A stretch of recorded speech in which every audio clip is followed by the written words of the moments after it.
Hello friends, welcome back to my channel. In today's video I'm going to talk about some new makeup releases. Now those of you who follow me on Instagram know that I have the new YSL eyeshadow quads. Those quads are not included in this video. I'm going to record a separate video, a dedicated review about these new YSL quads, and that video will be up in about a week or so. So stay tuned, that video is coming. I do have some other products to talk about, so let's get started. Since we're already talking about YSL, I might as well discuss these new products with you. This is the Lovenude lip blusher, and this is a lip pencil. It's called the YSL Lovenude Kiss Shaper, a sculpting lip liner. Now this is shade Red Handed. This is shade number 4, and this is the matching lip liner in shade 104. Now first of all, you do not necessarily have to use these as a pair. You can use them separately, of course. Now what this does, or what the lipstick does, it should provide you a blurred lip. Now that's a bit of a marketing trick, because you really don't need this specific lipstick to create a blurred lip. If you want to create a blurred lip, just choose your favorite lip liner, use it on your lips, and then fade the harsh line with your fingertips or a lip brush. Then apply your favorite matte lipstick, and you do the same thing. Tap it on or wipe it a bit so you get that blurred effect. You don't necessarily need this YSL lipstick to create that particular blurred lip. Now I do actually like this formula. Most matte lipstick formulas tend to be a little heavier, drier. You really feel them on your lips, while this is a very lightweight formula. You hardly feel it when you wear it, and it actually feels a bit like a balm, like you're applying a lip balm. The liner comes in 11 shades, the lipstick comes in 10 shades, if I'm not mistaken, or maybe it's vice versa. Doesn't really matter. There are some nude shades, some rosy tones, some neutrals, and also some darker brown shades.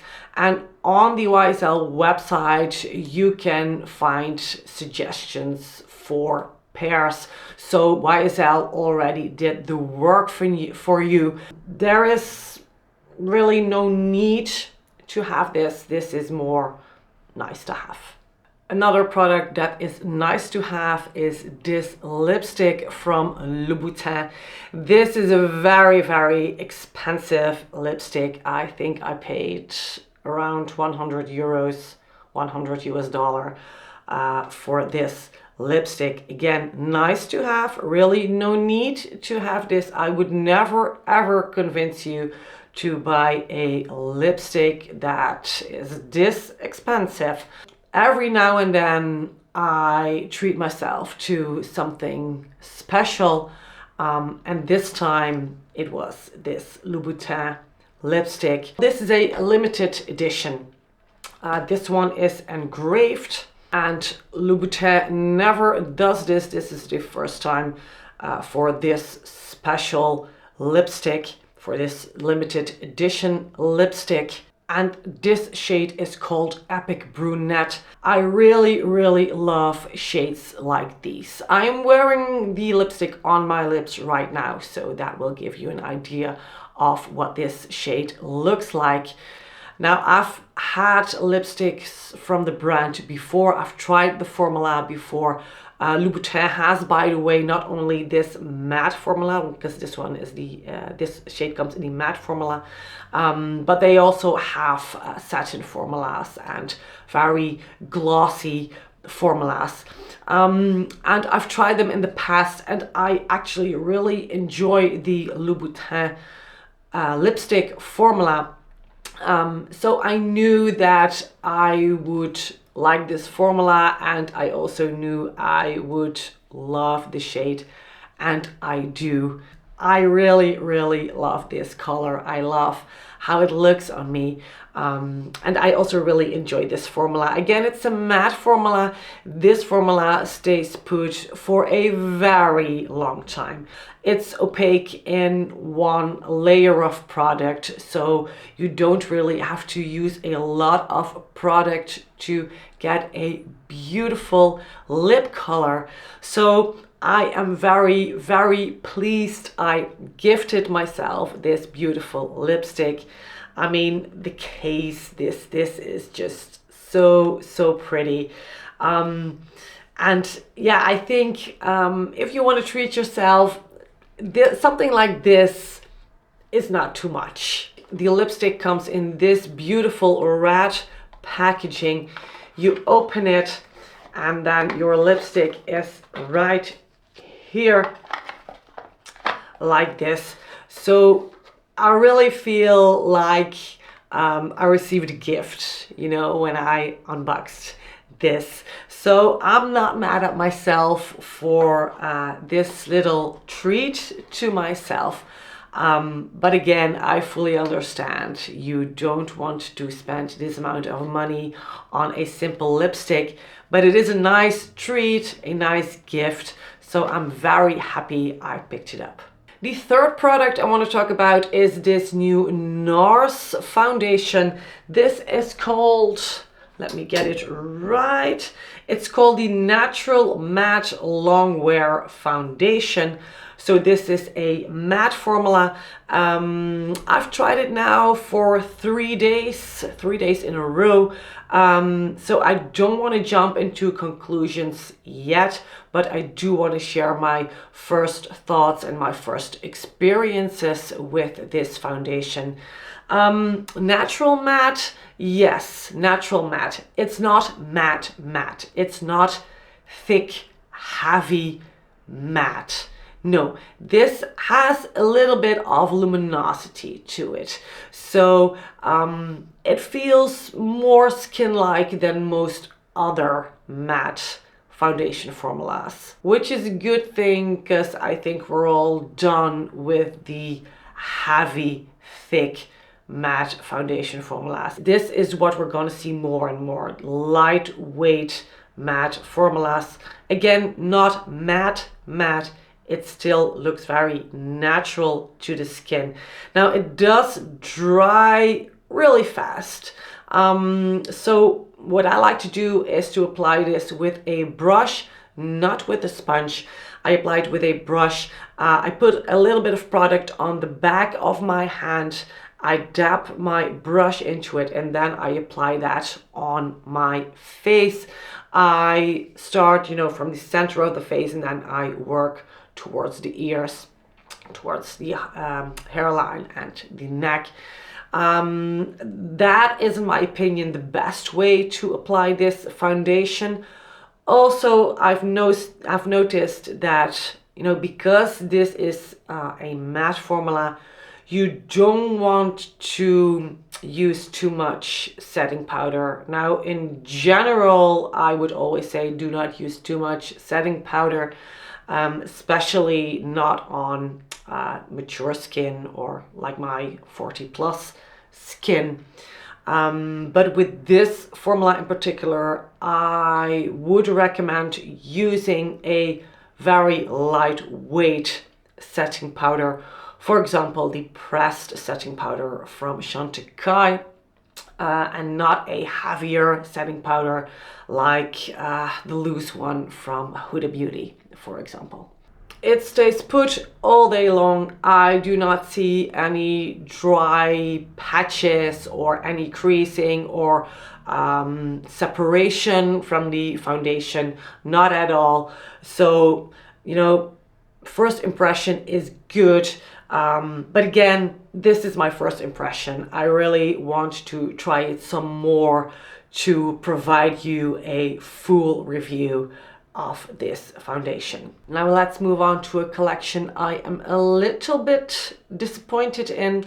This denim collection from Chanel. I've picked up 3 products. I have the Stilo in the, what shade is this? Blue Tulle. Beautiful shade, excellent formula. I really like this one. Not disappointed in this one. Then I picked up the Raw Brown lipstick. This is the Cocoa Flash lipstick formula. This is more balm-like, but still a lipstick. Very nourishing, very hydrating. Beautiful, beautiful color. I really like this formula. I like this color. So I'm not disappointed in this lipstick either.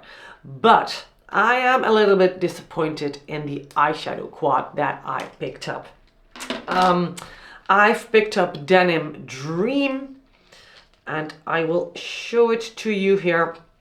This is Denim Dream, and in this palette you'll find 4 shades, of course. 1 dark grayish blue, 1 bluish silver, 1 pink shade, and the light topper shade. The first thing that's really disappointing to me is that that bluish silver shade looks extremely silver on me. Not bluish at all.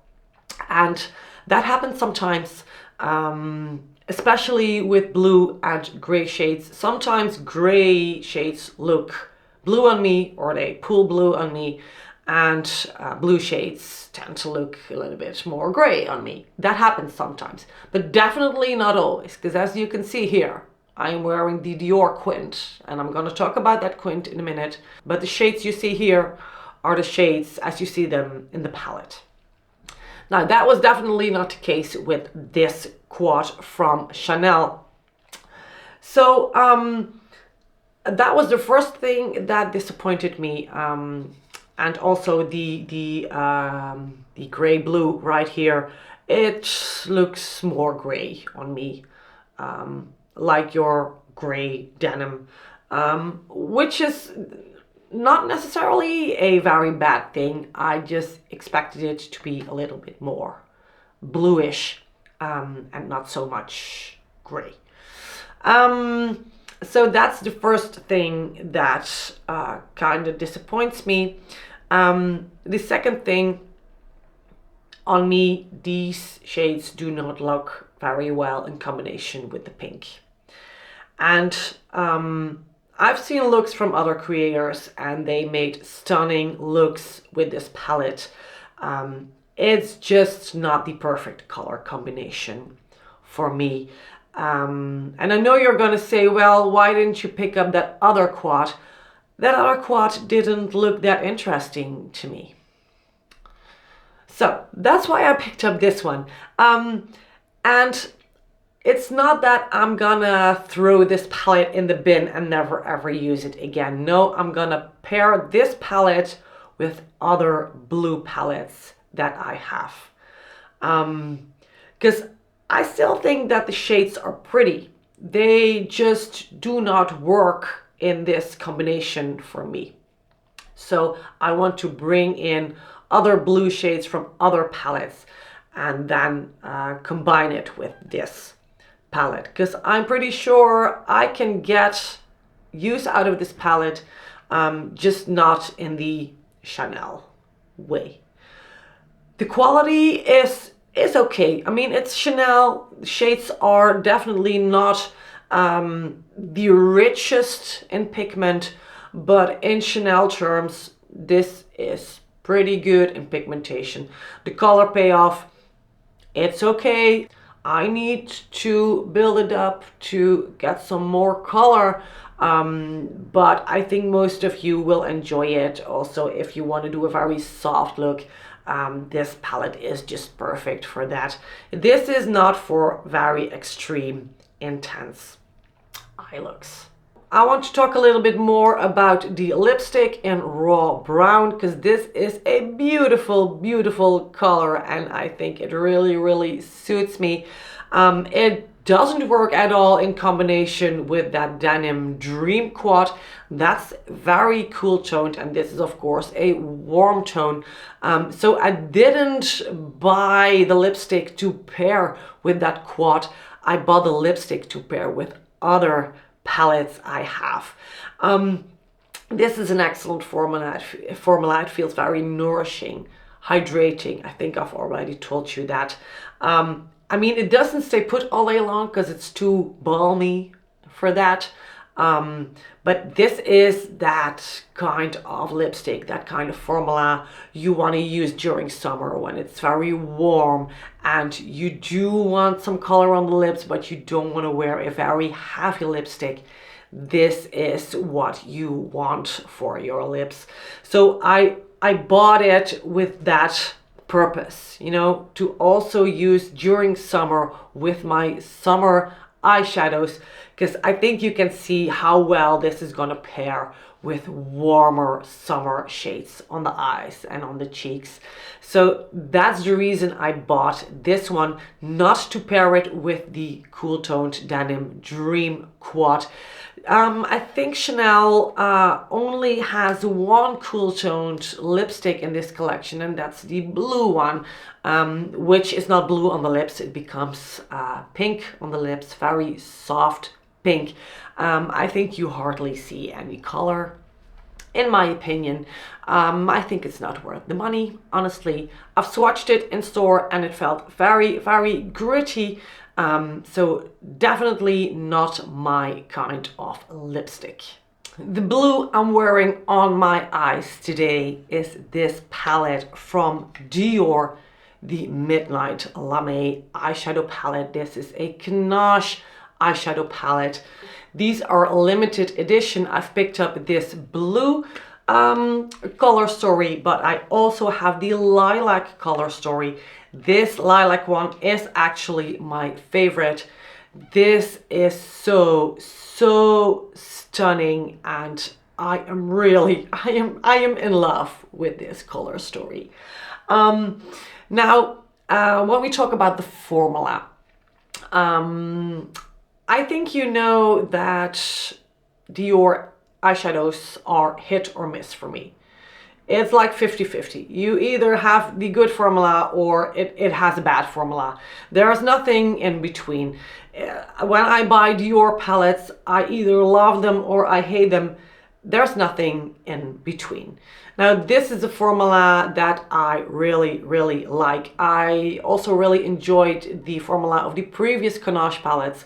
Now, this color story in particular I like so much because of, yeah, these spring shades.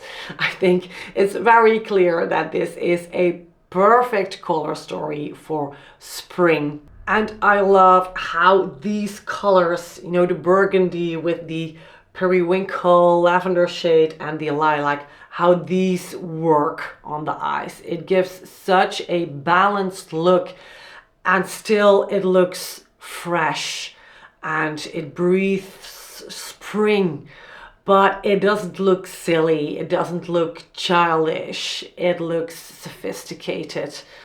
These shades are colorful, but not too bold, not too intense.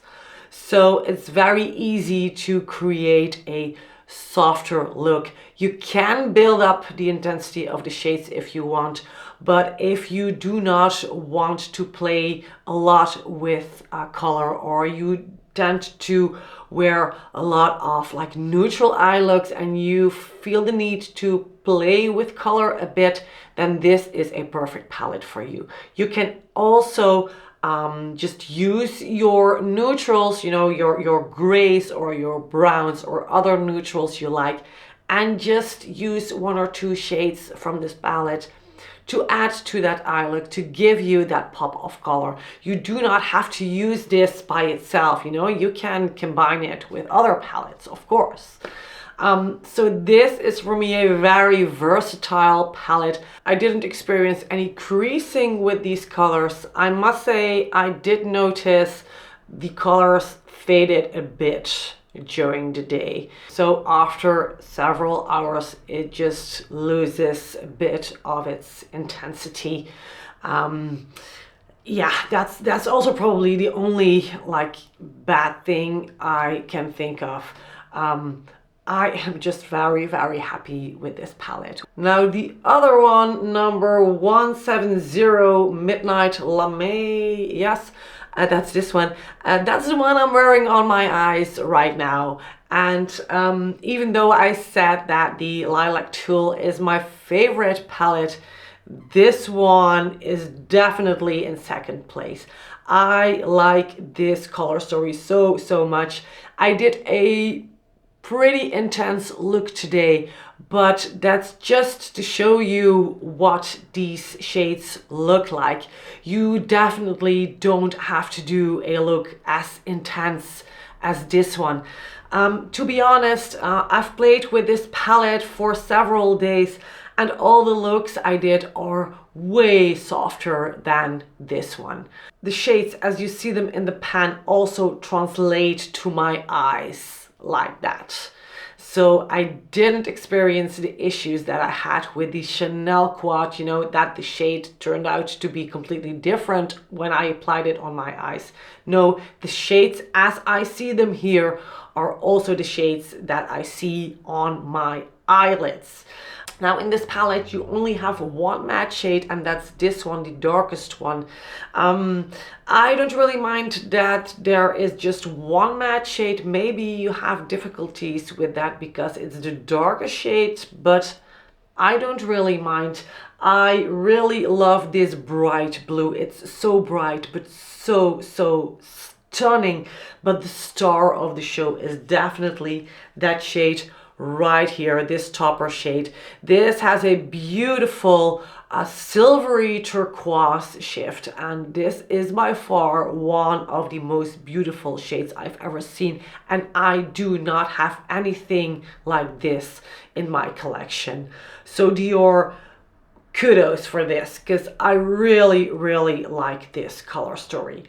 Now, if you like blue, but you don't want to do a monochromatic blue look, please add some grays to your look. Browns, beige. Grab some neutrals and then add some of the blue to your look to get a beautiful pop of color without getting a extremely blue look like this one. That's how I incorporate bright, bold shades into an eye look I can use on a daily basis. I didn't pick up the other two cannage palettes. There's also a rosy one and a brown one, but those two just looked very boring to me. I'm sorry. If you like them, that's fully okay. I just had more interest for the colorful palettes. And again, I'm happy I've picked them up. I am extremely delighted with this good quality. Dior didn't disappoint. I'm happy about that. And I really just don't have anything bad to say about these two cannage palettes. That's it for today, my friends. As I mentioned in the beginning of this video, the full review of the YSL quads is coming soon, so please stay tuned for that video. I'm going to show you all the palettes. I'm going to tell you everything you need to know about the palettes, but I also show you comparisons with other palettes. I'm going to show you the looks that I created. So please stay tuned. Make sure to subscribe to my channel so you won't miss out on that video and other future content. I hope to see you then. Bye bye.